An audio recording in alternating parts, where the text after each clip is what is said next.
Oi, gente, seja muito bem-vindo, seja muito bem-vinda a mais um episódio Política Pode? Aqui pode. Eu sou a Mica Camigucho, tô aqui muito feliz com a minha amiga Malu. Oi, Malu. Oi, Mica, tudo bem? Olá, tudo bem? E aí, amiga, o que você tá achando desse frio, hein? Gente, pra quem não sabe, Curitiba tá fazendo aí na base dos 9 graus na primeira semana de novembro. Eu pessoalmente tô bem chateada. Mas hoje já fez 9, 18 e por aí vai, né? Choveu. Curitiba sendo esquizotiba, como a gente sabe bem.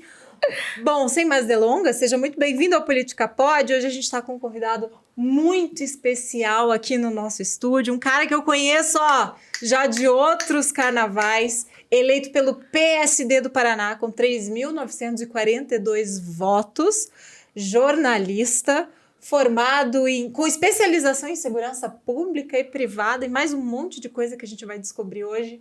Márcio Barros, seja muito bem-vindo ao Política Pode. Muito obrigado. Obrigado pelo convite e tô honrado de estar aqui, né? Fazia tempo que eu não falava no microfone. Muito legal. Tava com saudade, né, Márcio? Tava com saudade. O bicho obrigado, é ligeiro, viu? A gente vai tentar aqui, mas vai ser difícil, né, Mica? Hoje a gente vai ter que ser mais rápida. Ele tava contando até algumas coisas e falando que está com saudade de fazer o jornalismo no dia a dia, né? Mas você faz isso na política também, o jornalismo? Eu faço. É porque, assim, o jornalismo ele tem um poder transformador. Isso sempre me fascinou no jornalismo. Antes de fazer jornalismo, eu fiz história.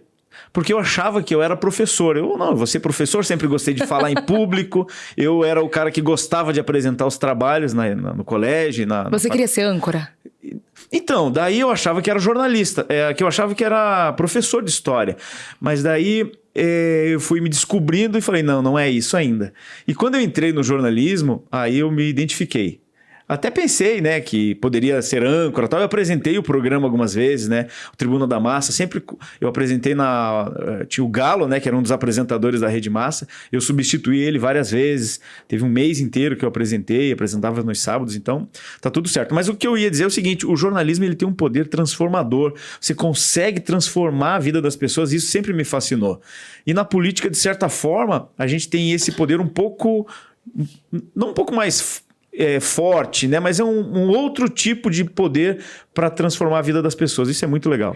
Você estava contando agora há pouco que em 2 anos você apresentou 35 projetos. 34 na verdade. Não, desculpa, 35 porque teve um que eu assinei em conjunto na semana passada que libera o comércio de Curitiba para atender em horários diferenciados. Esse projeto não era meu, autoria minha, mas as vereadoras que fizeram esse projeto convidaram outros vereadores, então eu assinei junto e esse projeto também entra, claro, né, nessa conta. Então eu apresentei em 1 ano e 9 meses, 10 meses agora, eu apresentei 35 projetos, 34, como a gente falou, e 12 viraram lei. E isso, quando as pessoas talvez não tenham essa familiaridade em saber se 34 é um número alto, um número baixo. Mas não temos mesmo. Então eu vou falar para vocês, tem vereador que está no 2º mandato, no 3º mandato, que não tem projeto de lei aprovado. Porque para você produzir um projeto de lei, você tem que estudar, você tem que ler, você tem que escrever ele de acordo, né? Ele tem que ser constitucional, ele tem que passar pela Procuradoria Jurídica da Casa, ele tem que passar pelas comissões temáticas, né? Então, se é um projeto de saúde, ele vai passar pela Comissão de Saúde, que analisa o mérito, ele passa pela Comissão de Economia, que analisa a questão se ele vai dar custo para o município ou não. Então, ele tem vários crivos. E né? me tira uma dúvida, aprovar um projeto é difícil. Quando ele é aprovado, ele fica quanto tempo? Ou não muda mais? Depende. Se o projeto ele vai passar... Ele funciona assim, você escreve o projeto, protocola. Né? Aí ele vai passar, primeiro crivo é a Procuradoria Jurídica da Casa. Vai falar o seguinte, não, esse projeto está apto. Se ele não está apto, eles devolvem para o autor. Tipo um TCC. É quase um TCC. Aí passou pela Procuradoria Jurídica, ele vai para a CCJ, Comissão de Constituição e Justiça.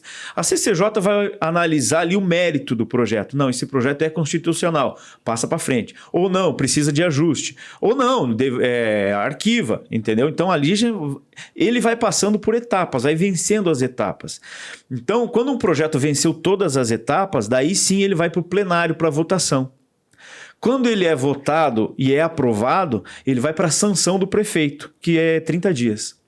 E daí... Aí ele vira lei. Então, 12 aprovados. Você tem 12 leis, projetos de lei. 12 leis aprovadas. Você acha que a produtividade... Porque você foi repórter de rua há muito tempo. Sim, muitos anos. Quase 20. É muito tempo. E a gente acaba desenvolvendo ali uma certa agilidade em entregar rápido. Improviso, né? O deadline. O deadline. Você tem que estar entrando ali, né? Você acha que essa pilha do jornalismo te deu, de certa forma, bagagem para atuar rápido, entregar projetos rápido porque assim, o volume realmente é interessante, né? Você apresentou muitos projetos, Sim. vários viraram lei em um tempo muito curto. Sim. Você atribui, de certa forma, essa agilidade aí à prática da rua? Eu acho que você tem razão nesse raciocínio, mas tem outras coisas também. Você entender o sistema. Se eu sei que precisa estar mais completo, por que eu vou mandar algo que vai ser devolvido? Né? Então, quando eu vou fazer um projeto, eu aprovei, por exemplo, um projeto para atender autistas adultos. Antes de apresentar esse projeto, eu ouvi a família de autistas. Eu ouvi professoras da rede municipal. É igual fazer uma novela e escutar os personagens. Eu ouvi os comerciantes que foram impactados com esse projeto de lei. Eu ouvi a prefeitura. Então, eu fiz várias conversas para... Então, cada conversa eu falava, não, isso aqui pode, isso aqui não pode, isso aqui pode. Quando ele foi protocolado, ele já foi redondinho. Passou rapidinho nas comissões. Rapidinho foi aprovado, já apresentei num congresso em Brasília, ganhei um prêmio nacional com esse projeto. Que legal. Então, essa questão do jornalismo é assim, mas a questão de entender, né, de uma forma linear, talvez. Né? Porque quando você faz uma reportagem, você precisa ter começo, meio e fim, né? Começa com a linguagem... começa a linguagem jornalista, você faz com uma cabeça, aí você faz o lead e termina lá com uma nota-pé. Né? Então, é mais ou menos essa a produção do projeto. Você começa ali, vai construindo ele para encerrar. Então ajuda bastante ser jornalista, né? Porque escrever, argumentar, persuadir, fazer tudo isso. E defender ele também, né? Você tem que defender a hora que você está lá no plenário, você tem que ter bons argumentos, pelo menos saber explicar o projeto, né? Então tudo isso contribuiu com certeza. Eu sei que um dos seus primeiros empregos foi no Jornal O Popular em Araucária. E você fazia tudo até ir buscar o jornal na gráfica. Isso é o mais legal do jornal de bairro, né? Hoje eu sou consultor da ADJORE, Associação dos Donos de Jornais do Interior do Paraná. Então, o grande impasse dessa turma é o seguinte, o jornal impresso vai acabar ou não? E aí, vai acabar ou não? Não vai acabar. Que não quer calar, né? Sabe por que não vai acabar, não você vai acha? Acabar. Sabe por ou quê? isso é papo de coach? Não vai acabar. Sabe o que acontece? Veja, pra gente aqui de Curitiba, um jornal impresso, ele teria que ter uma abrangência muito grande.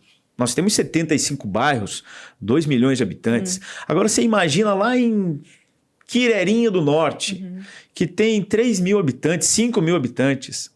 Eles não querem saber de 150 mortos na Coreia. Eles querem saber do cavalo daquela fazenda que foi roubado. E não vai estar na internet. Eles também não vão estar na internet. É verdade. Eles querem saber do acidente que deu na rodovia próxima ali. Eles querem saber das fofocas da Câmara de Vereadores deles. Então, quer dizer, o jornal do interior, ele tem uma outra pegada do que o jornal da capital. Cara, e são quantos? Na ADJORE tem mais de 70 inscritos. Mas tem muito mais. Você sabe que isso que você falou é bem interessante e realmente acontece, não é exagero, essa história do cavalo. Há uns anos, eu visitei o Canadá, enfim, muito legal, e eu visitei uma cidade pequenininha, ali perto da cidade onde tem as cataratas do Niágara. A cidade chama Niagara on the Lake. A cidadezinha, assim, também é província. Muito pequena. E eu fiz questão de pegar o jornal para ler o tipo de notícia. Gente, era exatamente assim. É isso aí. O cachorro da família Stevenson desapareceu. Era notícia de capa. Não, e assim, ó, veja só. As celebridades da cidade... querem ser vistas, né? Não, e quando você pensa... Eu trabalhei muito tempo em jornal, como você falou, né? Então, assim, ó, tem as editorias que são importantes. O campeonato de futebol da cidade é mais importante do que o campeonato brasileiro. Né? A coluna social. A coluna social. Veja, social. Como chamam? Classificados. Eles não vão olhar os classificados da Folha de São Paulo, que, né? Enfim, eles vão olhar os classificados ali da cidade. O cara tá vendendo uma máquina, vendendo um carro, essas coisas. Então é isso, o Só jornal que você acha que tem esse papel. Profissional apto para trabalhar em tantos jornais, ou eles não querem mais impresso? Não, tem sim. A universidade forma muito jornalista ainda, né? Eu entendo que eu me formei em 2001. Quando eu saí da faculdade, a gente tinha uma visão de que era esporte, cultura, política. Ninguém queria jornalismo policial, por exemplo. Que é o que mais vende, parece. Mas mudou muito nesses anos, né? Por exemplo, eu queria esporte, eu já cobria esporte radical, eu fiz assessoria para a Federação Paranaense de Surf, de bodyboarder aqui do Paraná. Sério que você é do esporte? Eu cobri muito tempo, cobri muitos campeonatos de skate, de bodyboarder, que viajei o Brasil cobrindo campeonatos de surf. Mas você só cobria ou você praticava também, Não, Márcio? praticava, até eu ando de skate ainda. Anda de skate, vocês conseguem imaginar. Não, jamais. Não. Eu não consigo imaginar ele nem sem camisa. camisa social. Não, surf eu até consigo, mas o skate é uma coisa muito, assim, difícil depois eu mostro os videozinhos. Eu achei que ou poderia ser só futebol, que geralmente as pessoas só futebol. Agora futebol, eu não, futebol, nunca consegui jogar uma partida inteira de futebol. Não Olha, sei que interessante. Outra coisa que eu fiquei de cara, Malu, que ele é vô. Avô. Mas já? Já. Meu neto fez 4 anos agora, domingo passado. Você tem quantos anos? 49? 49. E avô, como é que é ser avô tão novo? Porque é novo, né? É muito legal. É muito legal. Porque o filho, você tem uma responsabilidade de corrigi-lo, de estar com ele, de estar ali em todos os momentos. O avô, você só tá na festa. Só final de semana, ovo. você pega ele para levar no McDonald's, para levar no parque, para brincar, para jogar bola. Aí quando ele tá chorando, você fala, é seu. Devolve. Você tem 3 filhos. Tenho. E os 3 são super estudiosos, super... Ó, a mais velha, ela aqui não me ouça, ela não gostava de estudar. Ela tá com 22. Ela, depois que ela completou o ensino médio, daí ela rapidinho fez o vestibular para fisioterapia, está concluindo agora o terceiro ano de fisioterapia, desencantou. Por quê? Porque ela encontrou algo que ela gosta, né? Porque a educação do Brasil, ela precisa de uma transformação urgente. Eu sempre defendi essa pauta. Veja, a indústria automotiva, ela mudou muito nos últimos anos. Qualquer outra área, a tecnologia, a questão da comunicação, tudo mudou. A educação continua a mesma. Um indivíduo trazendo o seu conhecimento para toda a classe. E conhecimento que às vezes você não vai usar nunca. Né? Eu sempre fui muito mal em matemática. Horrível. Eu também. Acho que é mal de jornalista. Você acredita que eu reprovei a 5ª série, eu acho? Por causa de matemática. Aquilo nunca fez falta na minha vida. Não, matemática talvez fizesse. Agora, física... Então, mas é isso. Você já usou fórmula de Bhaskara na tua vida? Fórmula não sei das quantas. Você nunca vai usar isso. A gente precisa, sabe do quê? Matemática financeira. Sim. Que vai te influenciar todos os dias da sua vida. Você tem algum projeto de lei falando sobre isso? Não, assim, tem um projeto nacional para mudança dessa questão da educação. Hoje a educação ela é horizontal, né? Então todo mundo fica ali naquela sala de aula pegando o conteúdo de um indivíduo. A ideia é que ela seja vertical. Por quê? Porque eu fiz viagens diferentes das que vocês fizeram. Eu escutei músicas diferentes das que vocês escutam. Eu li livros diferentes do que vocês leram. Eu tenho pais diferentes do que os pais de vocês. Então, eu sou completamente diferente e eu não preciso ter o mesmo conteúdo. Mas se eu trouxer o meu conteúdo, você o seu e ela o dela, a gente sai daqui muito melhor do que todos absorverem um conteúdo só. Então essa é uma iniciativa. Óbvio que a gente vai ter que aprender português, matemática, geografia, aquela coisa toda, mas de uma forma diferenciada, nesse formato vertical, né? Você quer dizer que todo mundo é meio professor? De certa forma, sim. Porque só nessa conversa aqui, você já falou, eu não sabia que você tinha ido para o Canadá, mas agora eu já sei, se eu tiver alguma dúvida eu pergunto, você já me contou como é que é aquela cidadezinha, eu já saí com um pouquinho mais de conteúdo daqui, você está saindo com um pouco mais que eu estou deixando e ela também. Então assim, a gente tem um ditado que diz que você tem que ensinar algo por dia e aprender algo por dia. Acho que é mais ou menos isso, E para o jornalista, eu não sei quem falou uma vez, mas não saber tudo de tudo, saber um pouco de tudo... Para você transitar justamente em todos os assuntos. Né? Você sabe, quando você chega na redação, você não sabe o que você vai fazer. Exato. Puta, que pauta que eu vou hoje? Será que eu vou... Que pauta que você mais gostava de fazer? Policial, né? Eu arrisco dizer. O policial é muito louco, porque quando me chamaram para cobrir... Então, você perguntou, né, se eu trabalhei no Popular. Um jornal de cidade do interior, não é interior, mas região metropolitana, Não tem essa estrutura que tem um jornal Tribuna do Paraná, por exemplo, né? Então lá você tem que escrever o texto, você edita, faz o título, faz a gravata, faz A foto, de repente. a foto, a legenda, e, você edita, manda para a gráfica. Faz o layout, design. Faz o design, de repente você vai na gráfica buscar, leva na banca ainda, se for preciso. Você faz tudo. Né? A equipe é reduzida e o negócio tem que acontecer. Quando eu cheguei na Tribuna do Paraná para fazer o teste, eu fiz tudo. Eu escrevi o texto, sugestão de título, sugestão de gravata, sugestão de legenda, sugestão de foto. Chegou pronto. Aí os outros jornalistas que foram lá só escreveram o texto. Entendeu? Aí eu ganhei a vaga. Trabalhei 10 anos na Tribuna do Paraná. E qual era a pergunta? A pauta que você mais gosta de fazer. Então, quando eu entrei na Tribuna do Paraná, eu falei, putz, tô fudido. Porque eu vou ter que ver morto, vou sonhar com isso, eu vou ter que... E eu não... Mas por quê? Você só fazia policial? Não, lá no Popular a gente faz tudo.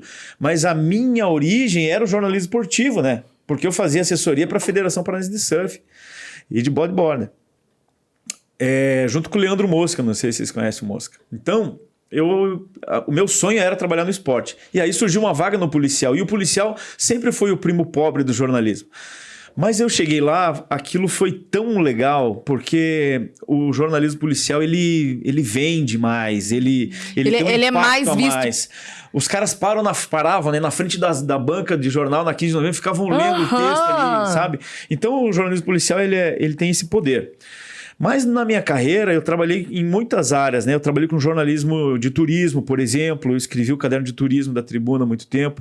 E essa pauta é muito legal também, né? Então eu viajei muito, fui para a África, fiquei vários dias na África, bacana. viajei aqui para América do Sul, viajei... Tipo uma Glória Maria de Curitiba. Só que fui pela TV daí, né? Fui pelo jornal e pela TV. Fiz um especial Marrocos. Falando das tuas pautas policiais, assim, a Tribuna do Paraná é um jornal que tem história no policial, né? Se a gente fala em reportagem policial, imediatamente a gente já remete a Perdeu Tribuna. muito, né? Perdeu muito. É que mudou também Eu ainda peguei o finalzinho ali, mas eu tive uma escola muito boa de policial na Tribuna do Paraná.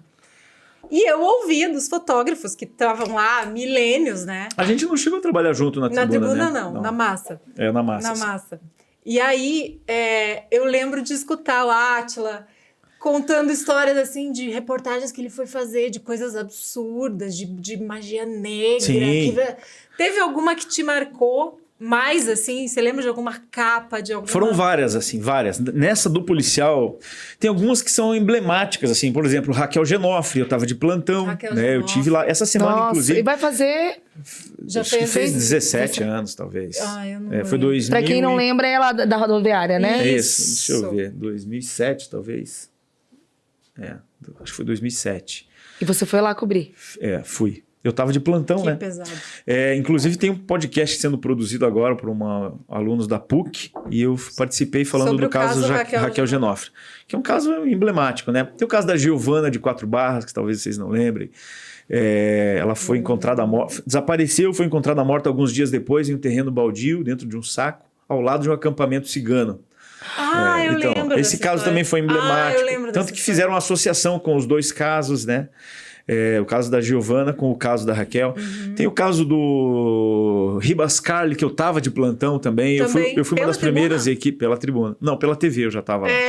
Pela esse é TV. mais recente. Mas assim, foram muitos casos, né? Muitos casos E emblemáticos. você chegar assim. a pensar que você duvida do próprio humano, do ser humano? Você falou que o ser humano é capaz de tudo? É capaz de tudo. Perde um pouco as esperanças, assim, você Veja, acha? eu saí da TV em 2020, dezembro de 2020, e todos os dias tem alguém me pedindo reportagem ainda, porque eles acreditam que eu tô na TV, ou enfim. Né? E eu falei pra vocês, né? Agora há pouco eu acabei de receber um pedido de uma mãe que quer uma reportagem porque o padrasto, o ex-marido dela, né, que é o padrasto da filha dela, abusou da menina de 9 anos. Então, as pessoas têm uma confiança na imprensa, sabe? Que a imprensa faz a justiça, que a imprensa resolve. Então, o jornalismo policial tem esse papel. Só que tem uma coisa bem importante também, que eu fiz parte dessa mudança lá na Tribuna do Paraná. Porque até então, eu entrei em 2002, 2003 lá na Tribuna. Ainda era muito jornalismo policial. E havia um interesse tanto do Rafael Tavares, do Mussa, que já faleceu, em transformar aquele jornalismo policial, não elitizá-lo, mas transformar em jornalismo de segurança pública. E eu fiz parte dessa Não mudança. sangrando, né? Um jornal sangrando. Veja, não interessa o buraco da bala. O que interessa é por que mais um jovem foi assassinado. Não interessa a mulher foi morta com quantas facadas. O que interessa é mais uma mulher vítima de feminicídio. A gente trabalhar com números, com indicadores, com questionamento. Sim. Por que o poder público não faz uma política pública para isso? Por que o judiciário faz isso? Quanto tempo demora para ser julgado? É a impunidade que faz com que o bandido se sinta confortável para cometer outros crimes? Essas coisas assim. Você disse que um jornalista, para ganhar bem nessa área, precisa ter 2 ou 3 mais empregos para conseguir completar uma renda bacana. É por isso que você entrou na política? Não, eu entrei na política realmente porque, como a Malu falou, durante esses 20 anos, eu estive sempre em locais problemáticos. E eu sempre questionei essa questão de como resolver esse problema. Então, assim, se eu estou num homicídio, por quê? Porque faltou segurança pública. Se eu estou numa escola é porque falta professor. Estava, né? Porque faltava professor, ou deu uma briga na frente da escola, ou num posto de saúde está faltando médico, está faltando remédio. Então, e eu sempre cobrava, pessoal, temos que fazer alguma coisa, tal. E aí eu sempre gostei muito de política. Você fala até que se prepara há 10 anos, né? Eu fiz 2 especializações, lógico, pensando na minha qualificação profissional, fiz uma em gestão de políticas públicas e cidadania, e fiz uma em gestão de segurança pública. E isso me deu mais interesse ainda na política, porque a gente precisa qualificar a política, né? Se você quiser, até acho importante a gente tocar nesse assunto depois. Mas foi por isso que eu entrei na política, porque eu acho que se no jornalismo eu estava conseguindo fazer alguma coisa e mostrar os números... Imagina sendo político. E na política talvez eu tivesse uma caneta, né, que eu pudesse contribuir. E de certa forma a gente tem conseguido. Quando você era repórter e eventualmente ia até a Câmara Municipal para fazer uma pauta ou outra, você certamente tinha uma visão. Sim. E agora que você está lá dentro, como é que é a tua relação com os outros vereadores? Eventualmente, não sei se você atacou alguém, às vezes a gente como repórter tem que fazer uma pergunta um pouco mais espinhosa. Como é que ficou essa relação aí com os agora colegas de trabalho? Sim, eu tenho uma relação boa, assim. Tem alguns vereadores que eu tenho mais afinidade, né? O Marcelo Fachinello, o Alexandre Leprevaux, que faz parte dessa nova safra de vereadores. Veja, tem muita gente ainda que vota por afinidade. Sim. O que é votar por afinidade? Eu vou votar no Zezinho do caldo de cana porque ele me dá um chorinho. Eu sempre digo o seguinte, ele é um cara legal. Ele não vai fazer nada errado, não vai roubar. Mas será que ele vai conseguir fazer uma entrega de qualidade? Não vai. Às vezes nem montar uma equipe de qualidade. E aí, quando ele não dá resultado, ele está ganhando muito para algo que ele não está fazendo. Então, eu faço parte de uma safra de políticos lá e faço questão de citar o Alexandre Leprevaux, Fachinello, o Pier e outros vereadores que têm vontade de fazer o negócio acontecer. Então, com essa turma, a gente tem um bom relacionamento, a gente troca ideia. Às vezes eu tenho dúvida de algum projeto, eu apresento para eles, a gente assina junto várias vezes. Tem um projeto junto com o Alexandre Leprevaux, que é a carteira de identificação para mulheres com câncer de mama. Tem um projeto em parceria com o Pier para atender pessoas com deficiência e assim por diante. Mas tem vereadores lá que eu não tenho nenhuma afinidade. Né? Vereadores do PT, por exemplo, nenhuma afinidade. Nenhuma. Os projetos que eles apresentam não cabem na minha pauta e nem na pauta da cidade. Tipo, um exemplo. Por exemplo, teve um vereador esses dias atrás que apresentou um projeto para que presos do regime semiaberto não paguem passagem do transporte coletivo. Ai, meu Deus! Você consegue imaginar? O preso, o cara tem que pagar uma pena, ele errou. E aí você pega e fala, não, você não precisa pagar passagem, você errou, né? Então é para você conseguir procurar dinheiro, emprego. mano. Agora, o raciocínio é outro, Malu. Imagina o seguinte, eu sou assaltante. Isso é polêmica, é isso que você falou agora, hein? Eu sou... polêmicas. Claro, imagina o seguinte, eu sou o assaltante e você é a trabalhadora. Nós dois estamos no mesmo ônibus às 7 horas da manhã. Ok? Eu peguei, roubei a sua bolsa, fugi com o seu celular e com a sua carteira.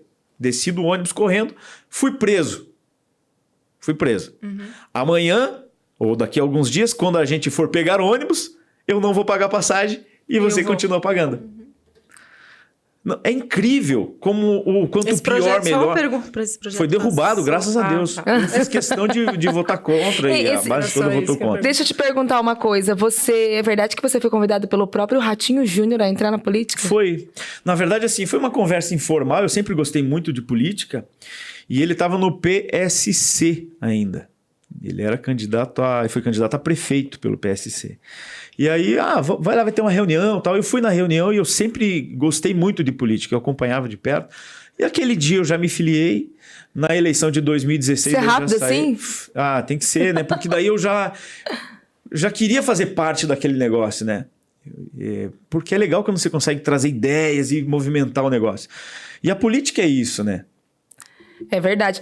Ô, Malu, olha pra ele e fala que signo que ele é. O que você acha? Você sabe, Eu né? já sei.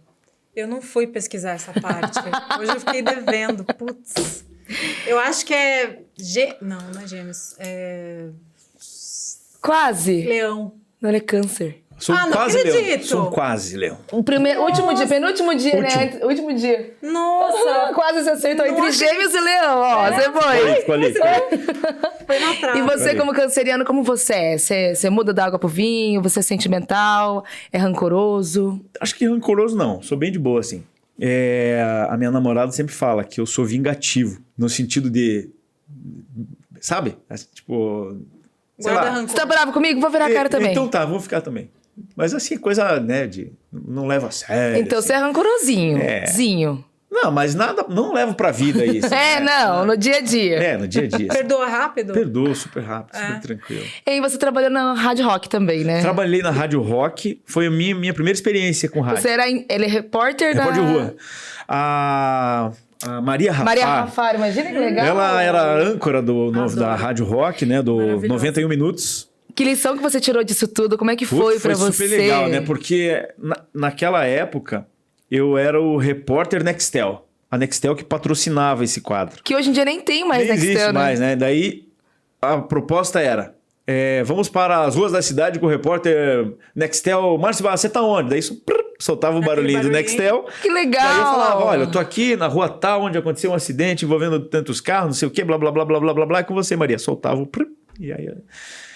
E qual que é o teu estilo de música que você gosta mais? Rock? Eu gosto de rock. Eu tive uma banda há muito tempo, toquei na noite aqui. Coisas inimagináveis de Márcio Barros, né? Anda de skate. Do rock eu até... Do rock dá pra rock eu até pensar. Você consegui. foi ver minha banda? Não, né? Não, nem Não. sabia que você tocava. Ainda toca? Toco. A gente se junta lá pra fazer um sonzinho. Eu Márcio, acho. olha só uma perguntinha antes. Vamos. Falando de segurança, tá? A gente tem aqui um dado que mostra... Eu vou falar de Curitiba. 42.354 crimes contra o patrimônio. Isso envolve, né, roubo, furto, Sim. extorsão, receptação. Isso por dia, nos 6 primeiros meses de 2021, 18% a mais que em 2020. Não, acho que esse número... Quanto por dia? Aqui, 18% a mais que em 2020. Ah, ok. 42.354 isso é no ano. crimes No ano. nos 6 primeiros 6 meses Primeiros 6 de meses, 2021, de janeiro a junho. Por quê? A gente tem aqui, inclusive, os bairros onde mais tem ocorrências, eu achei curioso.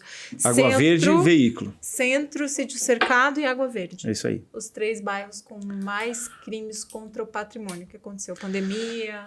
Então, assim, ó, quando você sabe que eu fiz uma especialização em política Sim. em segurança pública, né? Então, quando você analisa a segurança, você tem que analisar 2 frentes. Uma delas é a falta de segurança. Você já foi assaltada, mão na cabeça, arma, alguma coisa assim? Não. Só um canivetinho aqui assim no Ok. vidro do carro e... Tá, então, efetivamente não foi. Efetivamente. Você levou alguma coisa, roubou, você registrou não, BO? porque eu acelerei, Não não registrou recomendo BO. fazer isso. Você foi já não? Não, nunca Então- fui também. Então vocês não são vítimas da falta de segurança. Não, em Curitiba. Vocês são vítimas da sensação de falta de segurança. Então, assim, vítima de falta de segurança é quando gera números. Entendeu? Eu fui assaltado, meu boletim é tal. Sensação de falta de segurança, todo mundo tem. Inclusive quem não está aqui na sala, está todo mundo aqui. Ó. O cara não vai deixar o portão aberto porque ele tem medo de que algo aconteça. Então a gente tem que tratar isso dessa forma. Com relação ao porquê esses três bairros, né, o centro, o Água Verde e o Sítio Cercado, são situações diferentes. São situações totalmente. diferentes. O centro, ele tem O cúmulo não.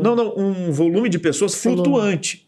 Se você for na 15 de novembro, você vai encontrar pessoas de Tamandaré, de Colombo, do SIC, do Fazendinha, de todos os bairros, que depois das 6 horas da tarde não estão mais ali, talvez não venham amanhã, talvez venham os que trabalham e assim por diante. Então ele é flutuante. É porque no centro, então, circula mais gente. Atrai... Pode ser Teoricamente. por isso. Teoricamente. O sítio cercado é volume de gente também. Só o sítio cercado ele é maior do que 90% das cidades brasileiras, paranaenses, né? O sítio cercado é uma cidade. 200 mil habitantes. Gente, Imagina. é uma cidade. Se você Nossa, pegar... ela é igual, quase um pouco menor que Londrina. Ó, É um exatamente. bairro muito Se você grande. pegar Lapa, tem 40 mil habitantes. O sítio cercado tem 200 mil habitantes. Então, enfim.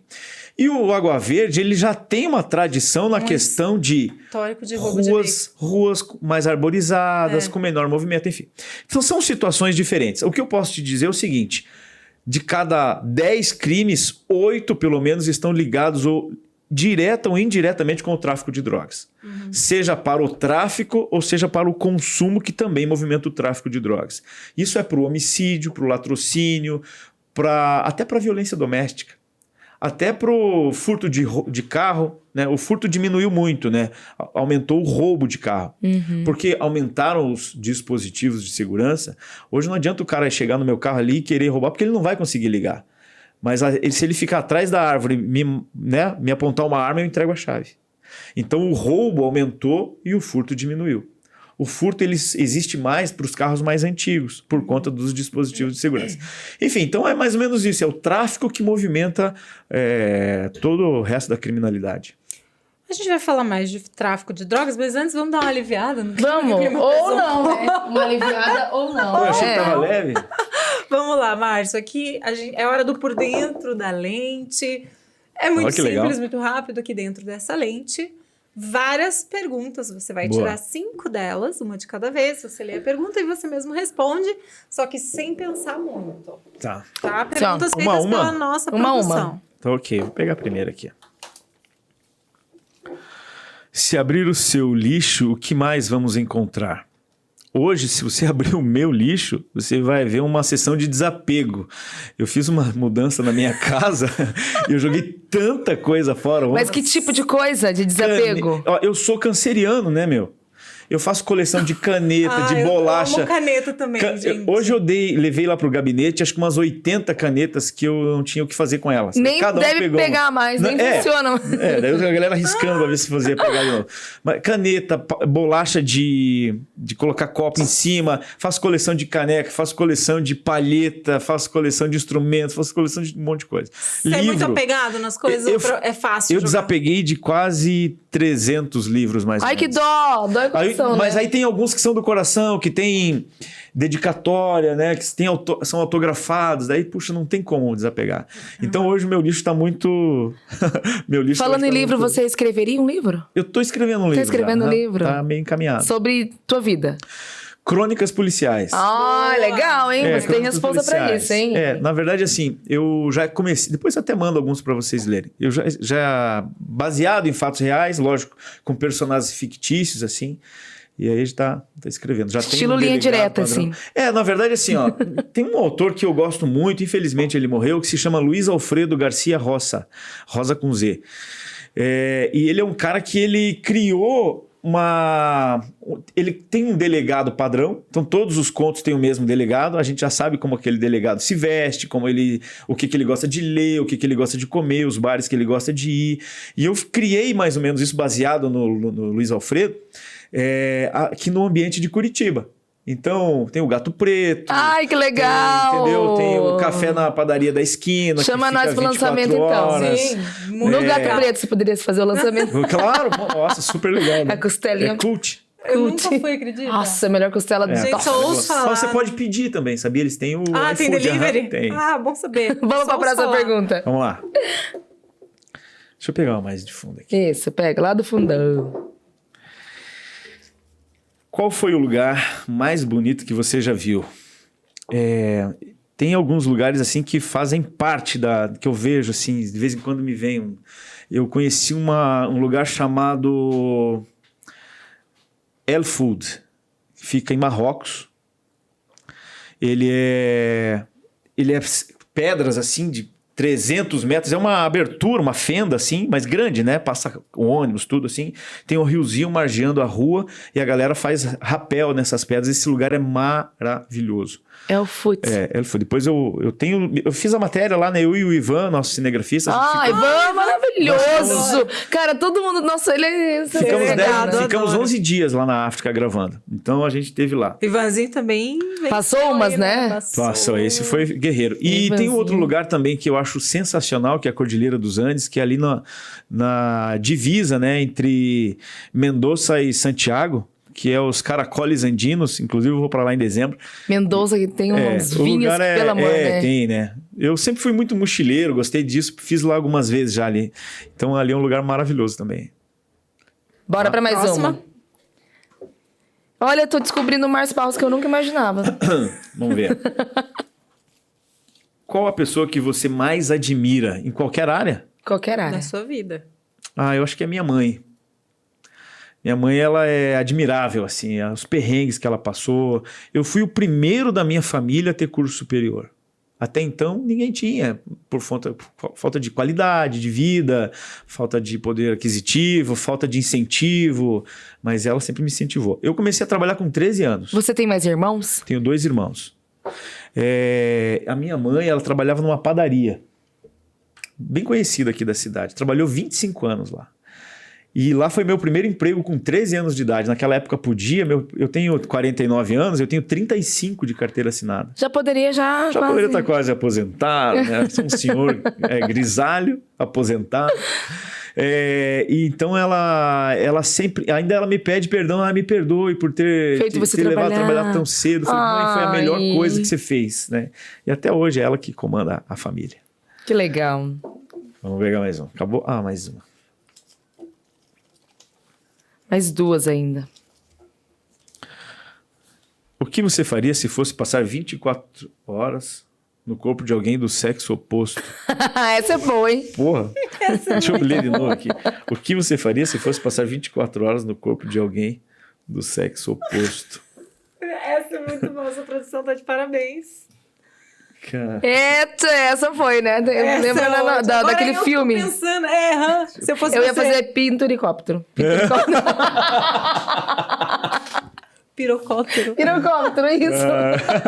Eu ia tentar fazer xixi de pé pra ver se é difícil mesmo. Ia tentar mesmo. Puxa vida. Eu ia convidar uma amiga pra ir no banheiro junto. Pra saber por que elas tanto conversam, que elas tanto falam, né? Vamos pra última. Foi bem diplomático. Você deveria fazer depilação com cera, né? Não, isso eu não faria. Depilação brasileira. Como você gostaria de ser lembrado? Puxa vida. É muito ampla, né, a pergunta, né? Porque pra minha família eu acho que é como o cara que venceu, né? Para as pessoas que votaram em mim, tipo, o cara que realmente fez a diferença, né? E é isso. É isso aí. Márcio, voltando aqui agora. Devolvo aqui? Pode deixar pra fora. Aí. Tá. Isto. Vamos falar um pouquinho. Você citou os policiais, né? A força policial. A gente observa já há algum tempo uma certa exaustão na força policial, né? Sim. Falando em termos de Paraná. E, ao mesmo tempo, a gente vê uma certa crescente violência policial. A gente teve um exemplo recente daquele ex-policial, agora, que matou a esposa. A notícia, enfim, está correndo aí. Você acha que isso tem alguma relação ou não? Os números da violência diminuíram.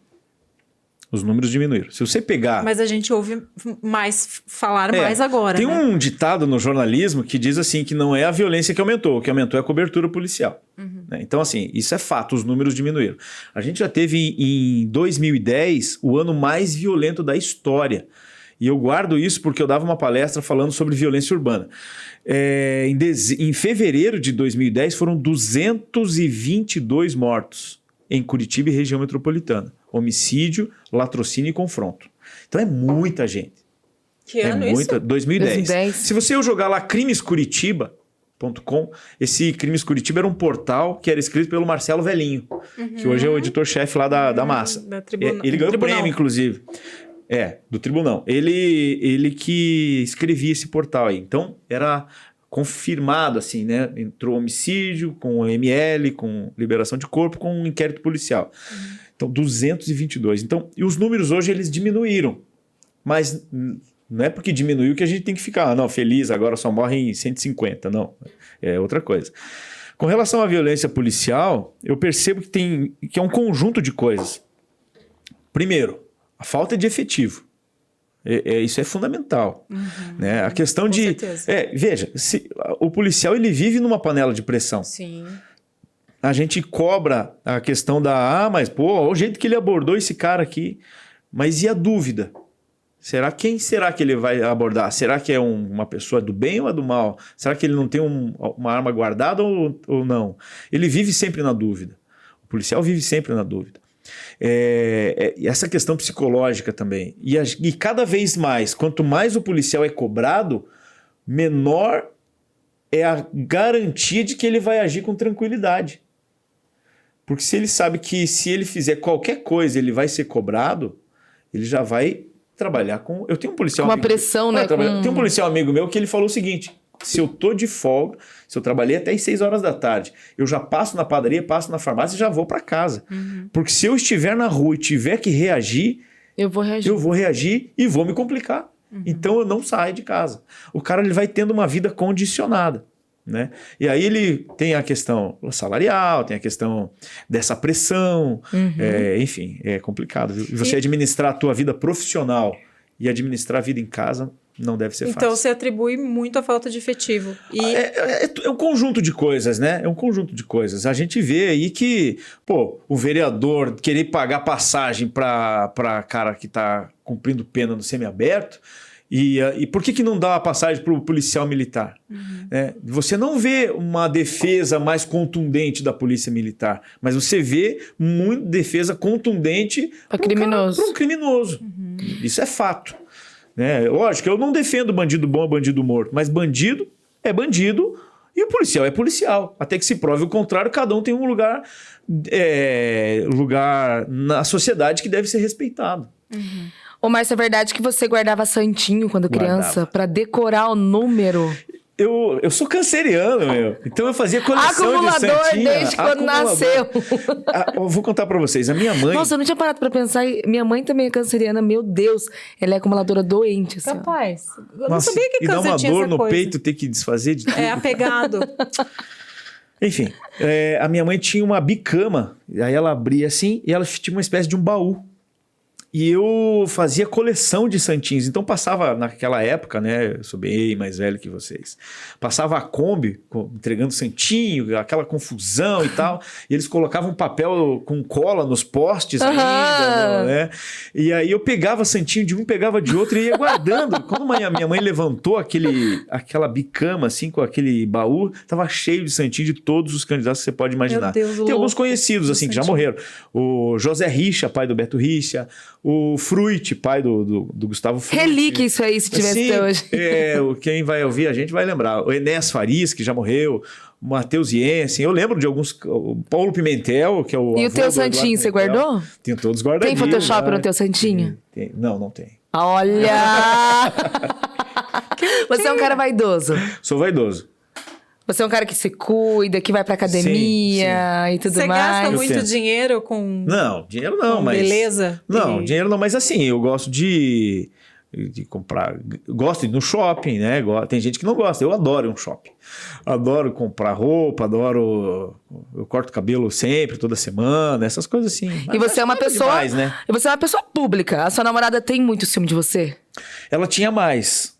Mas é que, assim, veja, no jornalismo a gente tem uma situação, e vocês sabem do que eu tô falando, que o ego, ele é muito grande. Sim. Se você não controla o teu ego aqui no jornalismo, e veja, isso que a gente tá falando agora, você falou agora... E você é contaminado, né? Você tem contaminado. Você tem que trabalhar em 3 empregos para ter um salário que te dê condição. Se você trabalhar só em um emprego ali, você não consegue fazer fichas na Casa Bahia.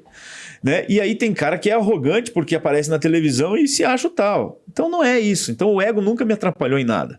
Mas o reconhecimento na rua é algo muito legal. É então, impagável, né? Até hoje ainda tem assim, né? Às vezes eu tô no shopping, eu posso tirar uma foto com você? Ô, vem aqui, você não é o cara da massa. E eu dou muita palestra ainda, né? Nas palestras, os meninos, assina aqui pra mim, não sei o quê. O que basicamente você ensina nas suas palestras, assim? Eu tenho várias palestras, mas acho que a que mais dá resultado, assim, a que mais me contratam, ela se chama Zé ou José. Quem é você?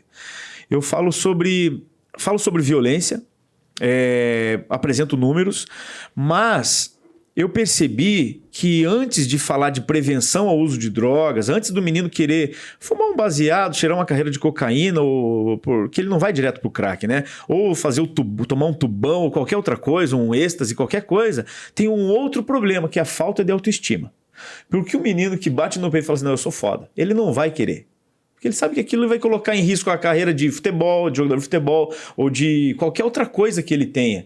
Então, se ele está empoderado, que ele é um cara que ele vai fazer a diferença, ele não vai querer, não vai trocar por outras Agora, coisas. quando ele falar, não tem nada a perder mesmo? Exatamente. Então, e tem muitos que são, sempre na escola, vocês vão se ligar, tem o cara que é o primeiro, né? É o líder, né? É o primeiro que fura a orelha, é o primeiro que usa a calça rasgada, é o primeiro que não sei o quê, e é o primeiro que vai dar o primeiro tapa no baseado e vai oferecer para os outros. Mas se tem um cara ali que está posicionado e fala, não, eu não quero por causa disso, pronto. Ali acaba o ciclo. Então eu montei esse conteúdo para jovens, para falar sobre autoestima, né?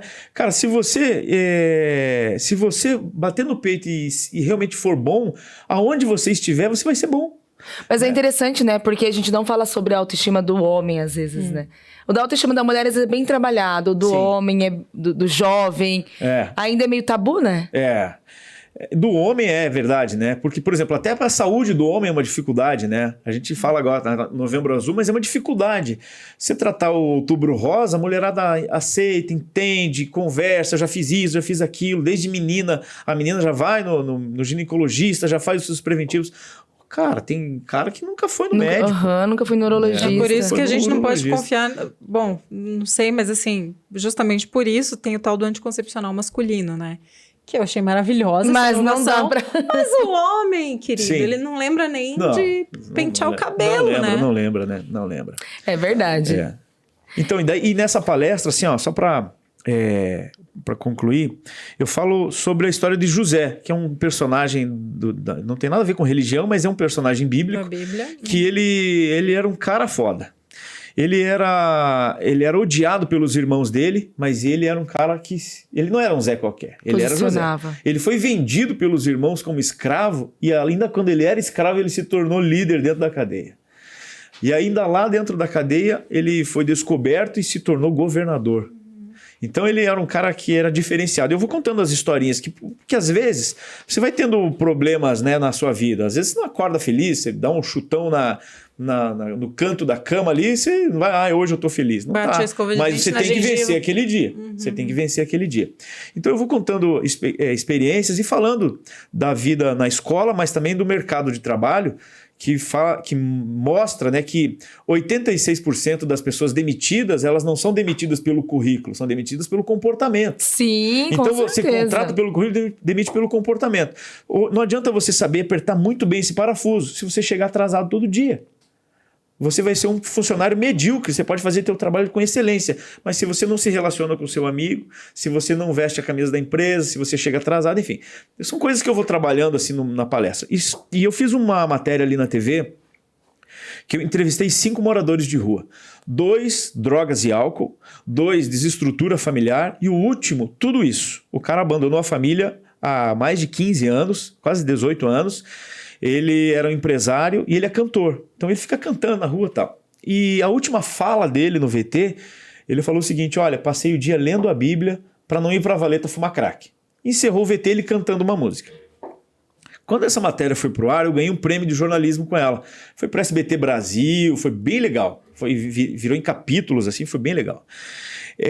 Mas quando ela foi pro ar, teve um cara de um projeto social que se comoveu com aquela reportagem, foi lá e resgatou o cara na valeta fumando crack. Levou pro projeto, esse cara saiu das drogas, arrumou um emprego, ele retornou o contato com os pais, retornou o contato com os filhos, que ele não via há muito tempo, gravou um CD e o cara voltou para a sociedade. E todos os dias, e no testemunho dele, ele conta que ficava 20, 30, 40 dias sem tomar banho, porque ele pegava dinheiro, juntava dinheiro do carro que ele cuidava. Ele é um cara que ele ajudava as mulheres do mercado a levar a sacola até o carro, ganhava ali 5. Ele falou que ganhava 200, 300 reais por dia. Meu ia Deus! Pra Valeta, ia lá pra Vila Torres, fumava tudo em crack e voltava procurando comida no lixo, para comer no lixo.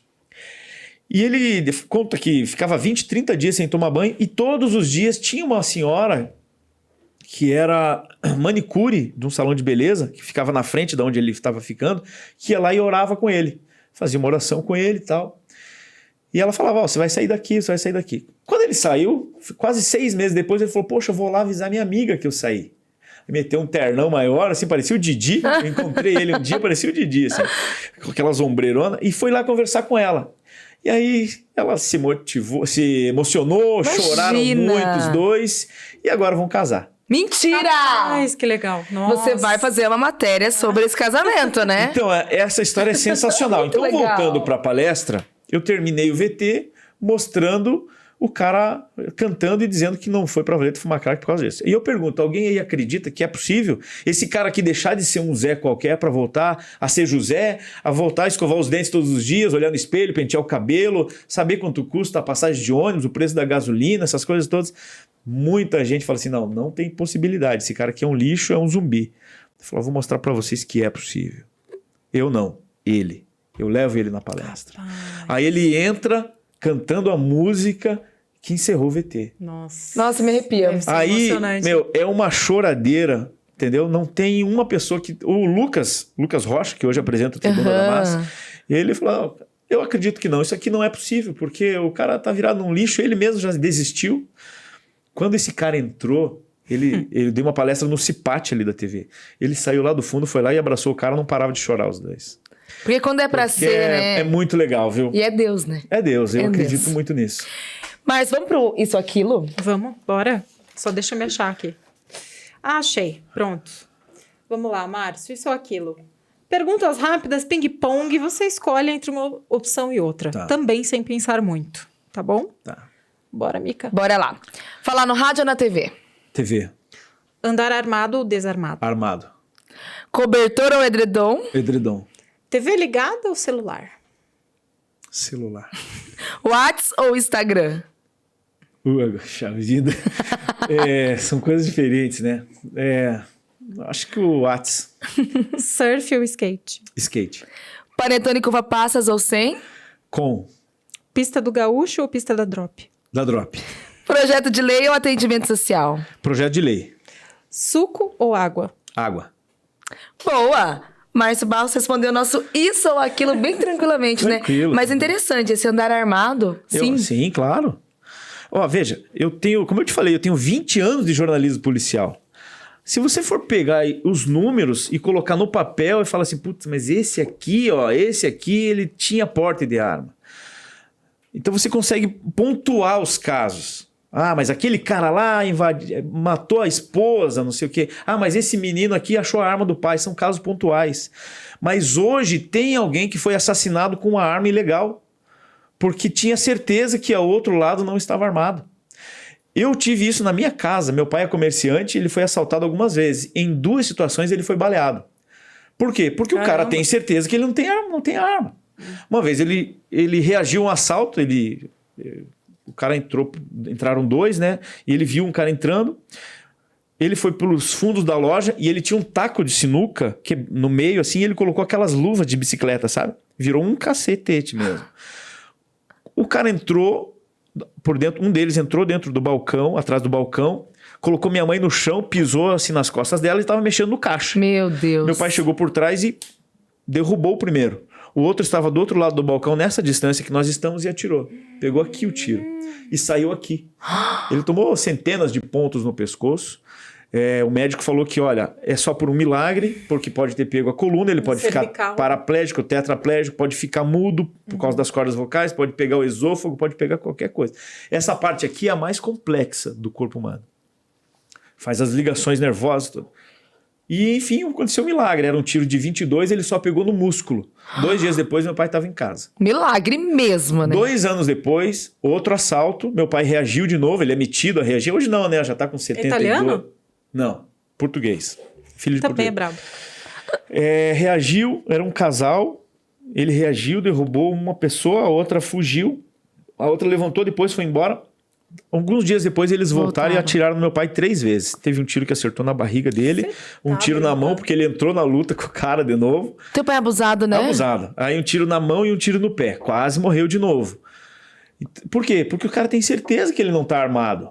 Entendeu? Então assim, ó, você não vai liberar a arma para qualquer um. Você tem que ter antecedentes criminais. Aquela galera lá do Morro do Alemão, ninguém tem antecedente criminal. O bandido que está com uma arma ilegal, ele não vai querer ter antecedente criminal que faça uma relação com ele para os tiros que ele dispara. Entendeu? Então, enfim, o assunto é polêmico, eu adoro. Não, eu achei interessante o jeito que você argumentou. Eu achei bem interessante. E você já foi voluntário de vários projetos sociais, né? Vários. Qual que é o público mais difícil, entre aspas, de lidar, até na questão de emoção, assim? Dependente químico, crianças, famílias... Qual que te pega mais, assim? Eu sou voluntário de várias instituições ainda. Da AFES, não sei se vocês conhecem, Associação Franciscana de Apoio ao Cidadão Especial. E são coisas diferentes, né? Quando você fala do dependente químico. Porque o dependente químico, apesar de ser um cara que precisa de ajuda, ele não nasceu assim. Talvez por uma circunstância, talvez por um vacilo, talvez... Mas aquela criança que nasceu com uma deficiência, ela não teve escolha. Né? E só quem tem um deficiente em casa sabe da dificuldade que é. Eu uso isso uma pauta muito importante para mim. Eu perdi um filho que nasceu com uma doença rara. O Felipe, ele nasceu com uma... Ele não produzia glóbulos brancos. Então, ele pegava um resfriado e virava pneumonia. Até que descobriu tudo isso aí, porque o diagnóstico é fundamental. Só que para uma criança recém-nascida, até você não tem como descobrir. E aí ele viveu 8 meses. Eu fiquei 4 com ele no hospital, todas as noites dormindo lá. Até que fez o transplante, não deu certo, ele morreu. Então eu sei da dificuldade que é você ter uma criança doente em casa. Você passou na pele tudo isso, né? Porque eu sei que, veja, o leite é diferente. O remédio é diferente. O pai ou a mãe vai ter que sair do emprego pra cuidar, pra ter uma estrutura. Então, isso, tudo que você está falando, isso não é uma bandeira para mim, mas é uma pauta fundamental no meu mandato. Tanto que eu tenho vários projetos que vão de encontro a essa pauta. Por exemplo, eu tenho um projeto lá para atender o cuidador familiar, que é exatamente isso que você está falando. Quem é o cuidador familiar? Que abre mão de tudo. É a mãe que parou de estudar e parou de trabalhar para cuidar daquele filho doente. Se aquele menino tem uma doença rara e ele tem uma vida limitada, vamos pensar que ele viveu até os 16, 17 anos. E é bem comum. Ela parou de receber o benefício, que ela vivia com o benefício do filho. Ela nunca estudou e nunca trabalhou porque cuidou do filho. Ou seja, ela está na vulnerabilidade. Então, o meu projeto é para que a prefeitura continue com aquela pessoa no seu cadastro de benefício por mais 2 anos. Inclusive de qualificação profissional, para que ela consiga retornar para o mercado de trabalho. Eu tenho outro projeto lá para que pessoas que têm no seu núcleo, pessoas com deficiência, tenham prioridade na fila da Coab. Porque, veja, a cura eu não consigo dar. Eu não consigo baratear o preço do leite, baratear o preço do remédio. Mas se eu conseguir deixar pelo menos essa situação da moradia um pouco mais, não confortável, mas um probleminha menos. Um probleminha menos a gente consegue. É a questão das circunstâncias. É verdade. Então, e outra coisa, não é furar a fila da Coab. Você está furando a fila com as pessoas que têm... Não é. É fazer com que a casa seja acessível. Porque, raciocina comigo, a gente vai chegar em casa agora, vai tomar banho. Como é que você faz? Você liga o chuveiro, enquanto ele está esquentando, você já tira a roupa, escova os dentes, não sei o quê, vai fazendo outras coisas. O cadeirante não é assim. O cadeirante já tem dificuldade para chegar no banheiro, se ele tem mobilidade, se ele vamos pensar que ele é um paraplégico. Aí ele vai fazer o seguinte, ele vai sair da cadeira de rodas e vai pular para uma cadeira de banho. E aí ele vai até o banheiro, até debaixo do chuveiro. Você consegue imaginar se nesse banheiro não passa a cadeira de banho? Ele vai se arrastando até debaixo do chuveiro? Ou ele liga, fulano, vem aqui me ajudar. Pega ele peladão e coloca embaixo do chuveiro? Então assim, não é prioridade, é fundamental que a casa seja acessível. E isso vai de encontro a projetos mundiais. E eu quero fazer com que Curitiba esteja de acordo com isso nas agendas aí. Tomara que dê super certo isso, né, Vai Malu? dar certo. Que papo gostoso tivemos aqui com o Márcio Barros. Descobrimos um Márcio Barros diferente. Esperamos... Você quer falar tuas redes sociais pra galera te acompanhar, te As minhas seguir? redes sociais são bem fáceis, né? Márcio Barros, jornalista. Eu mudei porque a gente tava com um problema lá de técnico. Então é Márcio Barros, jornalista no Instagram, e no Facebook, jornalista Márcio Barros, no YouTube também. Tem tudo lá. Tem meu site também, jornalista Márcio Barros. Lá tem o gabinete online, tem todos os projetos aprovados. O projeto do autismo, que vai virar lei federal. Tem muita coisa legal lá. Beleza, Márcio Barros, vereador do PSD, especialista em segurança pública, jornalista, microfones abertos para você deixar aquele recado para o pessoal que assiste a gente. Pô, eu agradeço vocês aí pela oportunidade, foi muito legal o bate-papo. Eu sempre falo que a gente precisa qualificar o eleitor, né? A gente acabou de falar isso. Então o eleitor tem que ser exigente, tem que ser chato, tem que ser crica. Por que eu vou votar em você? E hoje é só jogar no Google. Joga no Google e você já vai saber o que o cara fez, o que ele não fez, o que ele representa e não representa. Então, o que eu peço, né, para as pessoas, venham conhecer meu projeto, questionem, cobrem, venham conhecer, venham tomar um café comigo, tragam sugestão, porque as pessoas precisam participar mais da política, né? Não só nesse momento que a gente está vivendo agora, né? Mas as pessoas precisam ter isso como... Perder o medo. Como prática, né? De perder o medo mesmo, vir trazer ideias e tal. E é isso, obrigado, viu? Maravilha, obrigado. Nós que agradecemos. Mas seja sempre muito bem-vindo aqui no Política Pode. E eu aproveito o ensejo e me despeço de você que assiste a gente. Lembrando que tem vídeo no canal. Toda quinta-feira, 8 horas, já segue a gente, acompanha, dá teu like, porque sempre tem aqui, a gente fala de tudo. Política Pode? Aqui pode. Tchau, tchau.